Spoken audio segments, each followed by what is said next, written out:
बिस्मिल्लाहिर्रहमानिर्रहीम। Atomic structure का second part हम डिस्कस कर रहे हैं। इसमें बोहर के मॉडल के बाद डी ब्रॉगली की इक्वेशन और nature of dual nature of matter. De Broglie का क्या आइडिया था कि ड्यूअल नेचर मैटर की जो है वो ड्यूअल नेचर है। ये एक बड़ी इंपॉर्टेंट एमसीक्यूज़ में चीज़ आती है कि किसने आइडिया दिया था। तो इस थ्योरी के मुताबिक मैटर जो है वो पार्टिकल नेचर भी है, वेल एज वेव नेचर भी है। तो एक्स रेज डायफ्रैक्शन वगैरह से इसके हाइपोथेसिस को चेक किया था। इन साइंटिस्ट का नाम देख लें, डेविसन और जर्बर। इन लोगों ने वेव नेचर को कंफर्म किया था। डी ब्रॉगली ने आइडिया दिया था। अब डी ब्रॉगली की इक्वेशन क्या है? डी ब्रॉगली की इक्वेशन जो है वो ये है, H E equal to H C over lambda, या ये वाली, बल्कि ये वाली डी ब्रॉगली की इक्वेशन है। इन दोनों इक्वेशंस को कंपेयर करके हमने डी ब्रॉगली की इक्वेशन निकाली है। लेमडा वेव प्रॉपर्टीज़ और एम जो है वो पार्टिकल प्रॉपर्टीज़ को शो करता है।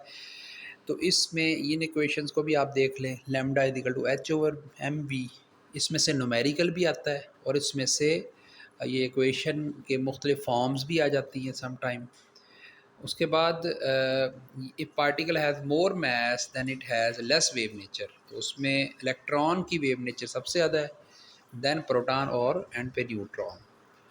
तो जो हमारे पास relationship between wavelength and kinetic energy है वो ये है। इसको भी देख लें, ये डेविसन जर्मन ने जब चेक किया था तो इस ये रिलेशन के तहत। और इसके अलावा पोटेंशियल एनर्जी के साथ उसका क्या रिलेशन है, वो ये है वेलोसिटी का और E V electron volt energy का पोटेंशियल डिफरेंस का, वो ये रिलेशन है। तो इन रिलेशंस को ध्यान में रखना है। इनमें से ज़्यादा डी ब्रॉगली वाला रिलेशन ही पूछा जाता है, या ऊपर वाला जो डेविसन जर्मन का मैंने बताया है।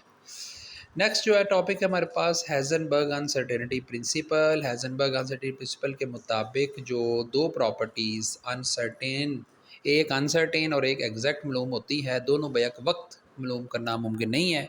वो कौन सी हैं? साइमल्टेनियसली और एक्यूरेटली नहीं हो सकती, मैयर इम्पॉसिबल है।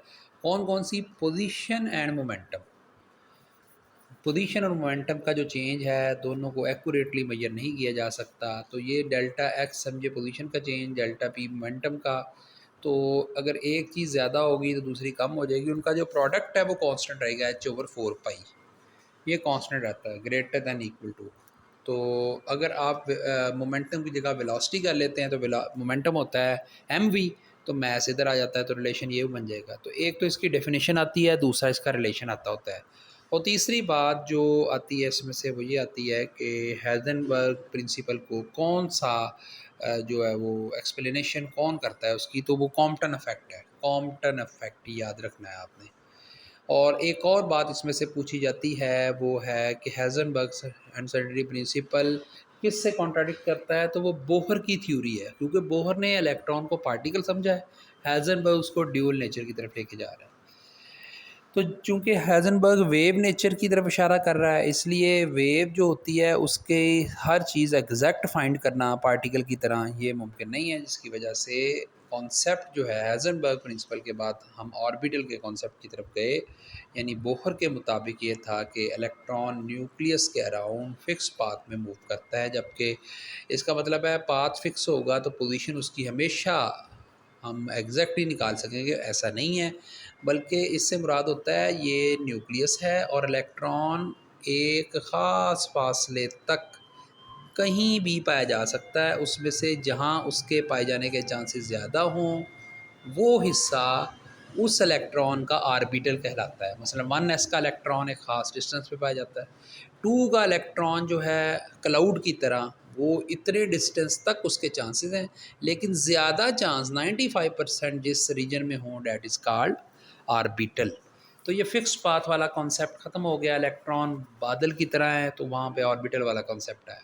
श्रोडिंगर वेव इक्वेशन, ये गालबन इसमें से पहले सवाल आया भी हुआ है पिछले। तो वो ये है 3 dimensional Schrodinger wave equation energy निकालने के लिए है। तो इसमें से जो शॉर्ट सा क्वेश्चन आया हुआ है वो इसकी जो है वो एनर्जी के मतलब आया कि अगर हैमिल्टोनियन ऑपरेटर अप्लाई करें साई पर, वेव फंक्शन पर, तो इज इक्वल टू आता है एनर्जी इनटू वेव फंक्शन। तो energy will be eigen value और ऐसा फंक्शन जो रिपीट हो जाए उसे कहते हैं आइगन फंक्शन।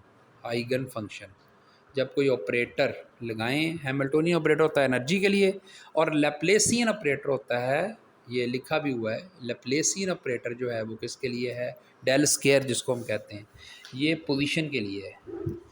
तो उसके बाद साई स्केयर की सिग्निफिकेंस है, ये है जी श्रोडिंगर वेव इक्वेशन जो मैंने अभी बताई थी, हैमिल्टोनियन फैक्टर ऑपरेटर, और वी फॉर पोटेंशियल एनर्जी, और E for total energy, T for kinetic energy.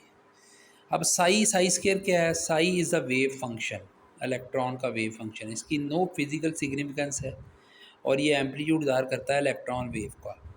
जबकि साई स्केयर बेसिकली साई का स्केयर है जिसकी फिजिकल सिग्निफिकेंस बनती है, ये इलेक्ट्रॉन की प्रोबेबिलिटी को शो करता है, जहाँ पर मैक्सिमम हो वहाँ साई स्केयर जो है वो मैक्सिमम होगा, और जहाँ साई स्केयर ज़ीरो हो वहाँ इलेक्ट्रॉन एब्सेंट होंगे। तो साई और साई स्केयर की ये सिग्निफिकेंस है, इसमें से आता होता है। और ऑर्बिटल जहाँ पे 90 या 95% चांस हों इलेक्ट्रॉन के पाए जाने के, उसको ऑर्बिटल कहते हैं, ये डेफिनेशन आती होती है।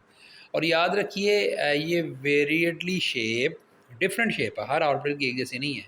3 डायमेंशनल रीजन होता है न्यूक्लियस के गिर्द, जहाँ पे इलेक्ट्रॉन की प्रोबेबिलिटी जो होती है वो मैक्सिमम होती है, डेट इज़ ऑर्बिटल। ठीक हो गया। और एक ऑर्बिटल में मैक्सिमम 2 इलेक्ट्रॉन आ सकते हैं, ये भी बात ऑब्जेक्टिव के लिए है। और ये कुछ शेप्स हैं, एस स्फेरिकल होता है, पी डम्बल शेप का होता है, और डी जो है वो डबल डम्बल या कॉम्प्लेक्स शेप का है। इसमें याद रखिएगा ये डी के मुख्तलिफ हैं, डी एक्स वाई जो एक्स और वाई प्लेन के दरमियान में, वाई जी और Z X, D X square Y square जो कि एक्सिस के साथ साथ बनते हैं, और डी जेड स्केयर जो जेड एक्सिस के साथ है। जहाँ पर स्केयर है उसके मुराद एक्सिस के साथ है, और जहाँ पर एक्स वाई वाई जेड इसका मतलब एक्सिस के दरमियान जो प्लेन है उसमें वो ऑर्बिटल है। उसके बाद श्रोडिंगर वेव इक्वेशन जो है वो एक है एक्स वाई जी प्लेन में, लेकिन जब उसका हम सोल्यूशन निकालने लगते हैं तो हम उसको साई को हम कहते हैं आर थीटा फाई। इससे मुराद क्या है, इससे मुराद ये है कि जिस वक्त हम ये न्यूक्लियस है समझें, ये समझें इलेक्ट्रॉन है, जब हम अज्यूम कर श्रोडिंगर वेव इक्वेशन के मुताबिक कैलकुलेशन कर रहे होते हैं तो हम इलेक्ट्रॉन की पोजीशन देखते हैं X axis wise, Y axis wise और जी एक्सिस, यानी जो आगे पीछे एक्सिस बनता है, पीछे को लगा लें। हम तीनों एक्सिस वाइज की पोजीशन देखते हैं, लेकिन हम उसको स्टेशनरी समझते हैं इलेक्ट्रॉन को, जबकि इलेक्ट्रॉन तो मूव कर रहा है।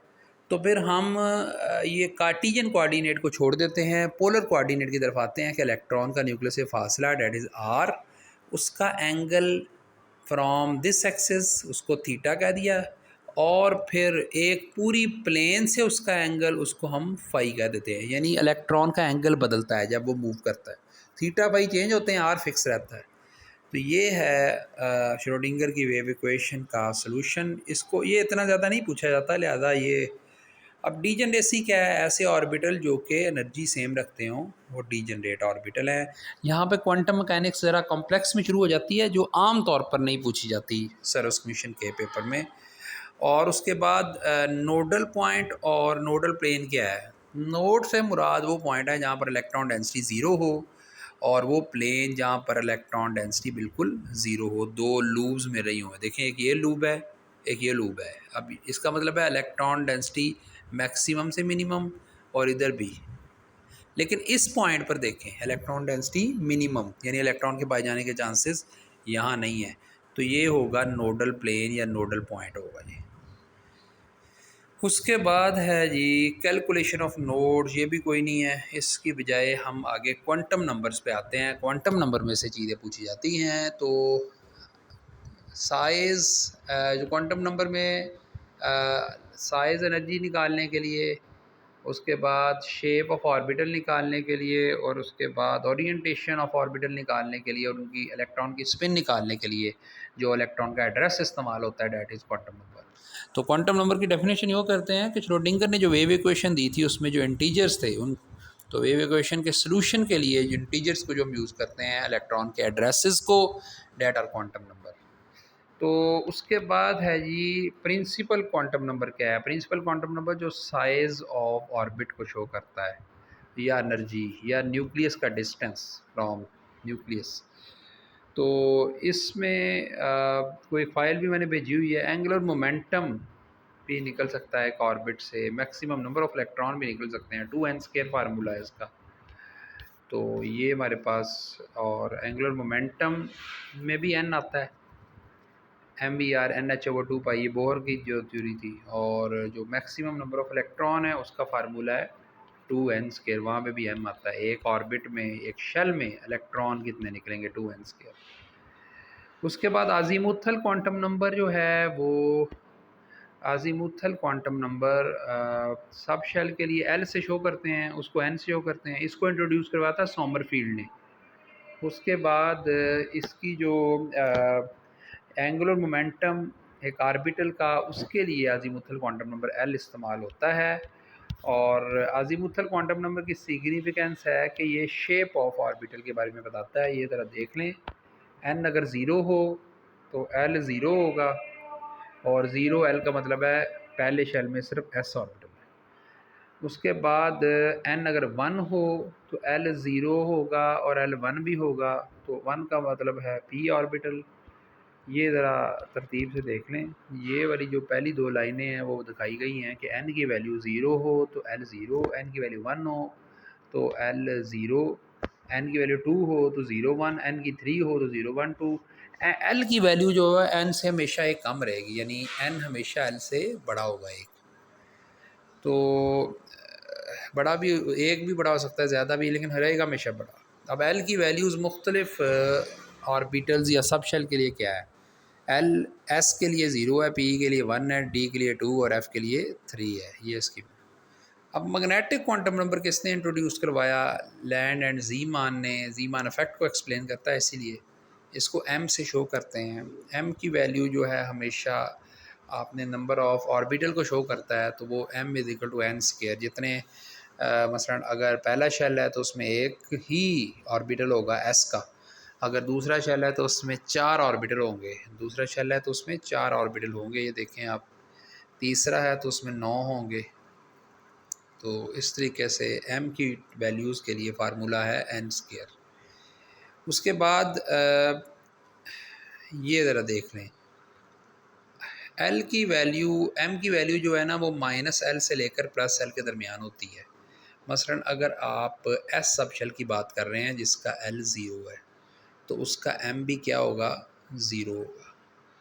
और उसके बाद अगर आप P सब शेल की बात करें तो उसका L=1 है, तो m की वैल्यू होंगी -1, 0 और +1। अगर आप D ऑर्बिटल की बात करें जिसका L2 है, तो फिर D m की वैल्यू, मैग्नेटिक क्वांटम नंबर की वैल्यूज़ होंगी -2, -1, 0, +1, +2। तो ये कितने ऑर्बिटल आ गए, 5 वैल्यूज़ आ गई। तो D की 5, और मैक्सिमम नंबर ऑफ इलेक्ट्रॉन एक ऑर्बिटल में सिर्फ 2 ही आते हैं। उसके बाद स्पिन क्वांटम नंबर है, ये किसने किया था, डिस्कवर गॉडस्मिथ और बैक ने, और एलन बैक में। और it is the intrinsic angular momentum measurement which is used to differentiate between two electron. एक ऑर्बिटल में 2 इलेक्ट्रॉन समझें, एक जो है उसका मैग्नेटिक मूवमेंट, यानी वो यूँ मूव कर रहा है ना, समझे इस तरफ स्पिनिंग है उसकी, दूसरे इलेक्ट्रॉन की ऑपोजिट साइड पे स्पिनिंग है। एक का नॉर्थ ऊपर को है, दूसरे का नॉर्थ मैग्नेटिक मूवमेंट के एतबार से नीचे को है। तो मैरो से शो करते हैं यूँ। तो स्पिन क्वांटम नंबर को, इसकी वैल्यू होती है हाफ, +हाफ और -हाफ। अगर 2 ऑर्बिटल हैं, एक ऑर्बिटल में 2 इलेक्ट्रॉन हैं, तो एक की स्पिन +हाफ, दूसरे की -हाफ से शो की जाती है। तो ये तरीक़ाकार है एक ऑर्बिटल में, किसने निकाला था। और अल्कली मेटल के स्पेक्ट्रा इससे एक्सप्लेन किए गए थे। अब इलेक्ट्रॉन की डिस्ट्रीब्यूशन के रूल देख लें। ऑफ-बाउ प्रिंसिपल क्या कहता है, ऑफ-बाउ प्रिंसिपल कहता है पहले इलेक्ट्रॉन कम एनर्जी वाले ऑर्बिटल में आएंगे, फिर ज़्यादा। अब कम एनर्जी वाला ऑर्बिटल कौन सा है, ज़्यादा वाला कौन सा है, इसको बताता है n+L रूल। उसके मुताबिक ये ऑर्डर है 1s2। अब इसमें से बड़े सवाल आते हैं, द इलेक्ट्रॉन 4s के बाद कौन से ऑर्बिटल में आएगा, 3d। किस ऑर्बिटल की एनर्जी ज़्यादा है, 4s की कि 3d की। अब आप इसके लिए n+L+ करेंगे। अब 4s का जो n है यानी प्रिंसिपल क्वांटम नंबर 4 है, जबकि s जो है उसका आजीमुथल क्वांटम नंबर 0 है। तो 4 + 0 = 4। इसकी n + l की वैल्यू आ गई 4 + 0 4। और 3d की क्या है, 3 का प्रिंसिपल क्वांटम नंबर तो 3 है, लेकिन d का l जो है वो वैल्यू उसकी 2 है, अभी हमने पीछे पढ़ी है। तो ये 3d मिला के आती है वैल्यू 5। तो किसकी कम है वैल्यू, 4s की, तो इसलिए इलेक्ट्रॉन पहले इसमें आएगा, 3d में बाद में आएगा। तो इस तरीके से आप कैलकुलेट कर लें। अगर 3p होता है इधर, मतलब इधर 3p आ गया, तो और l की वैल्यू p के लिए 1 है, और आंसर आता है हमारे पास 4। 3 + 1 = 4। तो अब दो वैल्यू सेम हो गई n + l। जब इस वैल्यू सेम हो जाएं तो फिर जिसका n बड़ा है ना उसकी एनर्जी ज़्यादा है, जिसका n छोटा है उसकी एनर्जी कम है। फिर 3p में इलेक्ट्रॉन आने के बाद 4s में आएगा। तो इस तरीके से इसमें से आते हैं MCQs 3 किस्म के। एक तो वो पूछते हैं किसकी एनर्जी ज़्यादा किसकी कम है, दूसरा पूछते हैं इलेक्ट्रॉन किस में एंटर होगा, और तीसरा पूछते हैं कि ऑर्डर कौन सा दुरुस्त है। तो उसमें 3-4 ऑर्डर दिए होते हैं, तो आपने अगर आपको ये ऑर्डर आता है तो आप इनके मुताबिक चेक कर सकते हैं, हर चीज़ चेक कर सकते हैं। ये है n + l वैल्यू को निकालने का तरीका, किसकी ज़्यादा किसकी कम है। 4p तक ये निकाली हुई हैं, मैंने आपको ये फ़ाइल भी शेयर की हुई है, तो इसको देख लीजिएगा। ये बड़ा इंपॉर्टेंट पोर्शन है इलेक्ट्रॉन की डिस्ट्रीब्यूशन का। उसके बाद इलेक्ट्रॉनिक कॉन्फ़िगरेशन करने का तरीका। अब आपको ये तो पता है कि किसकी एनर्जी कम है किसकी ज़्यादा है। तो S में इलेक्ट्रॉन 2 आ सकते हैं, P में 6 आ सकते हैं, D में 10 आ सकते हैं, और F में 14 आ सकते हैं। तो आप ख्याल रखें कि आपने जब इलेक्ट्रॉनिक कॉन्फ़िगरेशन करनी है तो इनके मुताबिक मैक्सिमम की बात कर रहा हूँ। अब एक कैल्शियम जैसा एटम जिसके इलेक्ट्रॉन हैं 20, उसके अगर पूरे करने हैं तो क्या होगा, 1s2 2s2 4 हो गए इलेक्ट्रॉन, 2p6, उसके बाद 2p में आएगा ना, 10 हो गए, 3s2 3p6। तो अब यहाँ तक 18 हो गए। 3p के बाद अगली एनर्जी किसकी ज़्यादा है, 4s2 की। तो ये 20 हो गए पूरे, अब आगे वाले की ज़रूरत नहीं है। अगर इधर 26 होता है, लाइक आयरन, अगर ये आयरन का एटम हो, यानी अगर ये आयरन का एटम हो और इधर आ जाए 26, और इसके अब इलेक्ट्रॉन 6 और पूरे करने हैं, तो 4s के बाद आता है 3d। तो 3d में 10 आ सकते हैं, लेकिन इलेक्ट्रॉन 6 बचे हैं, तो वहाँ 6 आ जाएंगे, 3d6। और उसको भी आप अगर देखें, अगर 6 इलेक्ट्रॉन पूरे करने हैं, अगर p में 4 पूरे करने हैं तो ये तरीका है, अगर d में 6 पूरे करने हैं तो d के 5 ऑर्बिटल होते हैं। पहले सब में एक एक आएगा, उसके बाद दूसरा आएगा। इसे कहते हैं हुंड्स रूल, कि पहले डीजनरेट ऑर्बिटल में सब में एक एक इलेक्ट्रॉन देना है, फिर दूसरा देना है। तो इलेक्ट्रॉन जो हैं अगर उनको रहना पड़े सबको, तो वो अलग-अलग में रहेंगे। इसको आप बस से याद रख सकते हैं कि 2 सीटी जो है वो बस हो, 2-2 सीटें इकट्ठी जुड़ी हों, तो हर बंदा कोशिश करता है पहले डबल सीट पे अलहदा इधर बैठ जाए, फिर नया आए तो इसके साथ एडजस्ट होने की बजाय आगे जाता है, फिर उससे आगे वाला आगे जाता है। दैट इज़ कर हुंड्स रूल। अच्छा जी, एक्सेप्शनल कॉन्फ़िगरेशन कुछ की है, वो मैं एक बता देता हूँ। मसलन क्रोमियम 24, तो उसकी कॉन्फ़िगरेशन क्या बनती है, 1s2 2s2 2p6, 10 हो गए इलेक्ट्रॉन, 3s2 3p6 18 हो गए, 4s2 20 हो गए, और 3d4 अब 24 पूरे हो गए। लेकिन डी के लिए एक रूल याद रखना है, डी के अंदर 4 आ जाएं और डी में 9 आ जाएं, तो वो डी में 4 और 9 नहीं रहते, बल्कि एस का एक इलेक्ट्रॉन डी लेकर अपने 5 या 10 कर लेता है। और ऐसा क्रोमियम में और कॉपर में होता है, तो इसलिए उनकी अब नॉर्मल कॉन्फ़िगरेशन है 3d सीरीज़ में। यानी 3d जो ब्लॉक है, जो एक ग्रुप पीरियड है, उसके अंदर 3d जो सीरीज़ है, उसमें कॉपर क्रोमियम ये काम शो करते हैं, अनामुलस कॉन्फ़िगरेशन उनकी होती है। इस तरह आपने बाकी चीज़ों के भी देख लेनी है। अब पॉली एक्सक्लूजन प्रिंसिपल क्या है, हुंड्स रूल भी हमने कर लिया है। पॉली एक्सक्लूजन प्रिंसिपल कहता है कि एक ऑर्बिटल में जो 2 इलेक्ट्रॉन होते हैं उनके चारों क्वांटम नंबर सेम नहीं होते। फॉर एग्ज़ाम्पल आप मैं एक ले लेता हूँ कार्बन की एग्ज़ाम्पल, या आप ऑक्सीजन की एग्ज़ाम्पल ले लें। ऑक्सीजनेट 1s2 2s2 2p4, अब S2 में जो 2 इलेक्ट्रॉन हैं उनका प्रिंसिपल क्वांटम नंबर 1 है, आज़ीमुथल दोनों का S के लिए 0 है, उनका मैग्नेटिक क्वांटम नंबर भी 0 है, लेकिन स्पिन क्वांटम नंबर एक का प्लस हाफ है, एक का माइनस हाफ है। अब दोनों एक ही स्पिन में नहीं रह सकते, ये है असल में पॉली एक्सक्लूजन रूल। और अगर वो डीजनरेट ऑर्बिटल अवेलेबल हों तो P4 के मसलन इलेक्ट्रॉन तो 2 एक जगह, एक एक जगह। अब जो P3 हो तो फिर क्या होगा, P3 इधर सिस्टम कर दो तो तीनों में एक एक आएगा। तो अब इस सूरत में क्या होगा, इस सूरत में ये तीनों इलेक्ट्रॉन्स का स्पिन क्वांटम नंबर तो सेम है, लेकिन इनका ऑर्बिटल डिफरेंट हो गया। और अगर एक ऑर्बिटल में सेम है तो उनके चारों क्वांटम नंबर सेम नहीं हो सकते। डैट इज़ पॉली एक्सक्लूजन की भी आती होती है सिर्फ डेफिनेशन। आप बाउ प्रिंसिपल की डेफिनेशन आती है, पॉली एक्सक्लूजन की आती है, जबकि N+L की एप्लीकेशन और हुंड्स रूल की भी एप्लीकेशन करने को आता होता है, जो MCQs का आता है। तो ये है जनाब हमारे पास हुंड्स रूल का मैंने आपको एक्सप्लेन कर दिया है कि अगर एम्प्टी ऑर्बिटल हों तो इस फॉर्म में नहीं आते, बल्कि तीनों को एक एक मिलेगा इलेक्ट्रॉन पहले ही, अगर डीजेनरेट ऑर्बिटल अवेलेबल हो। तो ये हुंड्स रूल है। तो ये चीज़ें कुछ पूछते हैं।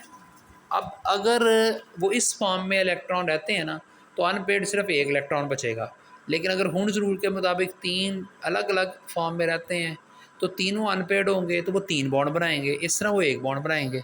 तो वैलेंसी को भी हुंड्स रूल एक्सप्लेन करता है, ना सिर्फ डिस्ट्रीब्यूशन ऑफ इलेक्ट्रॉन को बल्कि वैलेंसी को भी। अब आखिरी बात इसकी सुन लें कि हुंड्स रूल ऑर्बिटल्स के अंदर डिस्ट्रीब्यूशन, यानी सेम ऑर्बिटल के अंदर डिस्ट्रीब्यूशन इलेक्ट्रॉन की, उसको एक्सप्लेन करता है। जबकि N+L और ऑफ प्रिंसिपल सब शेल वगैरह की जो है वो उसके अंदर जो है वो कॉन्फ़िगरेशन उसको एक्सप्लेन करते हैं। तो ये है जी हमारे पास। अच्छा, एक MCQ एक दफ़ा एक पेपर में मैंने देखा था कि अनपेड इलेक्ट्रॉन्स का फ़ायदा क्या है, हुंड्स रूल का मेन फ़ायदा क्या है। इसका फ़ायदा है कि इलेक्ट्रॉनिक कॉन्फ़िगरेशन अच्छे तरीके से आ जाती हैं, अनपेड इलेक्ट्रॉन हम अच्छे तरीके से प्लूम कर सकते हैं, और सबसे बढ़कर मैग्नेटिक मूवमेंट को हम निकाल सकते हैं।